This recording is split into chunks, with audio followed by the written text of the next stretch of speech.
আপনি কি জানেন একটা ছোট ভুলের কারণে আপনার পুরো ছাগলের খামার একদিনেই শেষ হয়ে যেতে পারে? হ্যাঁ, শুধু সময়মতো টিকা না দেওয়ার কারণে অনেক খামারই বড় ক্ষতির মুখে পড়েন। ছাগল পালনে সবচেয়ে ভয়ঙ্কর রোগগুলোর একটি হল পিপিআর। এই রোগে জ্বর, ডায়রিয়া এবং নাক দিয়ে পানি পড়ে। এই রোগ থেকে বাঁচতে বছরে একবার পিপিআর টিকা অবশ্যই দিতে হবে। এরপর আসে গোটপক্স। এই রোগে ছাগলের শরীরে গুটি হয় এবং দ্রুত ছড়িয়ে পড়ে, তাই বছরে একবার গোটপক্স টিকা দেওয়া খুবই জরুরি। এছাড়া অ্যানথ্রাক্স নামে একটি মারাত্মক রোগ আছে যা হঠাৎ মৃত্যু ঘটাতে পারে। ঝুঁকিপূর্ণ এলাকায় হলে বছরে একবার টিকা দিন।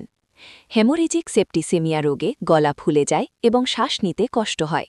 বর্ষার আগে এই টিকা দিলে ভালো সুরক্ষা পাওয়া যায়। ফুট অ্যান্ড মাউথ রোগে মুখ ও পায়ে ঘা হয়। এই রোগের টিকা বছরে 2 বার দেওয়া উচিত। আর একটা বিষয় অনেকেই ভুলে যান, কৃমি।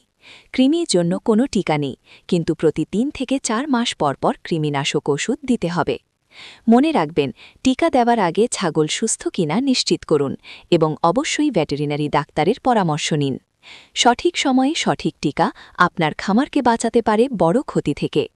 ভিডিওটি ভালো লাগলে লাইক, কমেন্ট, শেয়ার, সাবস্ক্রাইব করে দিবেন। ধন্যবাদ।